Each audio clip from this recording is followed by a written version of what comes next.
जो ब्रह्मचर्य क्षीण करता है उसकी स्मृति का नाश हो जाता है, नेत्रों में कम दिखाई देने लगता है और लघु शंका के साथ वीर शक्ति का स्खलन होने लगता है। वो जान नहीं पाता, उसकी जीवनी शक्ति नष्ट होने लगती है, वो बिना किसी कारण अशांत बना रहता है, लाखों चिंताएं उसके मन में डुलने लगती है, वो दुर्बल होने लगता है, बड़ा निद्राल का वो वशीभूत हो जाता है और मोटापा बढ़ जाता है, आलस्य बढ़ने लगता है, उदासी आने लगती है, हृदय में घबराहट पैदा होने लगती है, श्वास अवरोध होने लगता है, यक्षमा हो जाता है, पृष्ठशूल रोग हो जाता है, कटिवात हो जाता है, शिरोवेदना बढ़ने लगती है, जोड़ों में दर्द होने लगता है, दुर्बल हो जाता है और निद्रा के समय उसका जो शक्ति है वो क्षीण होने लगती, बह जाती, उसको पता ही नहीं लगता। मानसिक अस्थिरता, विचार शक्ति की दुर्बलता, ये भयानक भयानक कमजोरियां उसके जीवन में प्रकट हो जाती है, जो इसे मनोरंजन समझता है। दुख से बचकर महासुख का अनुभव करना चाहते हो तो ब्रह्मचर्य पर दृष्टि दीजिए।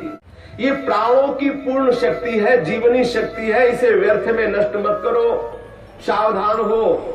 देखो, आप थोड़ी देर ब्रह्मचर्य लेकर के देखो, आपके नेत्रों में चमक आ जाएगी, आपके कपोलों पर लावण्य आ जाएगा, आपके हृदय में बिना कुछ किए एक आनंद की लहर सी दौड़ती रहेगी।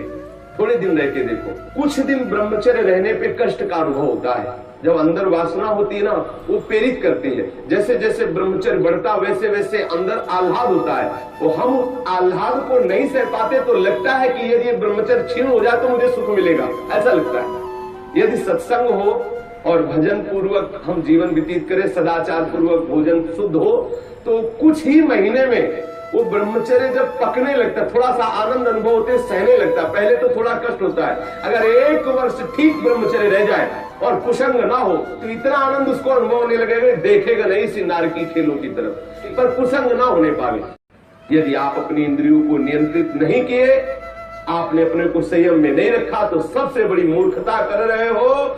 जिसने अपनी इस जीवनी शक्ति का अपव्यय कर दिया, उसका जीवन नष्ट हो जाता है, कुछ भी करने लायक नहीं रहता। प्रगट में अवसर न आया तो चिंतन मात्र से देखो, इस शरीर में कहीं भी वीर की शक्ति की थैली नहीं है। कोई ऐसा शरीर में स्थान नहीं है जहां से आज भी डॉक्टर ऑपरेशन करके निकाल सके कि देखो ये वीर शक्ति का स्थान है। हर नस नाड़ी में वो व्याप्त शक्ति है। जब आप मन से संकल्प करते हैं, उसी समय वो पूरे शरीर से संचित होकर एकत्रित हो जाती है। उस एकत्रित होने वाली नाड़ी का नाम है मनोवाक। और जिस समय आपने कामता पूर्वक संकल्प किया, उसी समय आप बेकार हो गए। वो भले किसी कारण से बाद में वो शक्ति नष्ट हो, लेकिन बेकार आप उसी समय से हो गए। इसलिए सावधान, 1 वर्ष ब्रह्मचर्य रहिए। अपने आप स्वाभाविक जो क्रिया होती है उस पर दृष्टि मत डालिए। आप अपने संकल्प से कोई गलत कार्य मत कीजिए और ब्रह्मचर्य रहिए, तो आपको आनंद का अनुभव होने लगेगा। भजन करना नहीं पड़ता, अपने आप भजन होता है। नींद कम हो जाती है, आसनों पर जितनी देर चाहो आराम से बैठ सकते हो। और कोई भी रोग हो वो अपना पूरा प्रभाव नहीं डाल सकता, क्योंकि आपके अंदर ब्रह्म शक्ति विराजमान है। जिसका ब्रह्मचर्य ठीक, उसके प्राण सूक्ष्म हो जाते हैं और मन शांत होने लगता है। जिसका ब्रह्मचर्य ठीक नहीं, स्थूल प्राण होने लगते हैं। पहचान है, ऐसे भैंसे की जैसे श्वास निकलती है। जब सोते तो बड़े भारी ऐसे घोटे शोरगुल होता है, स्थूल प्राणों का लक्षण है। और मन उनका चंचल होता है, उनकी श्वास, उनका मन, उनका ब्रह्मचर्य, तीनों क्षीण होने से फिर न कोई भजन होता है, न कोई साधन होता है, न कोई चिंतन होता है। वो सोचते हैं कि मैं विषय में अपनी ब्रह्म शक्ति को नष्ट करके, बादाम पा करके, दूध पी करके, मकरध्वज खा करके और अपने को फिर पुनः पुष्ट कर लेंगे। ध्यान रखना, ये जितना पाओगे उतनी वासना पुष्ट होगी। जिसके चेहरे की तरफ देखो, ऐसा लगता है जैसे किसी मकान में आग लगा दी जाए, तो फिर वो मकान की शोभा क्या होती है। ऐसे जिसके जीवन में पुण्य नहीं रह गए, भगवत आराधन नहीं रह गया, ब्रह्मचर्य नहीं रह गया, सदाचार नहीं है, बड़ों का सम्मान नहीं, उसका जीवन क्या है? जीवन कैसा पशुवत जीवन हो रहा है। छोटे छोटे अभी बच्चे 15-16 वर्ष के माता पिता के अवहेलना करके मनमाना आचरण करते हैं।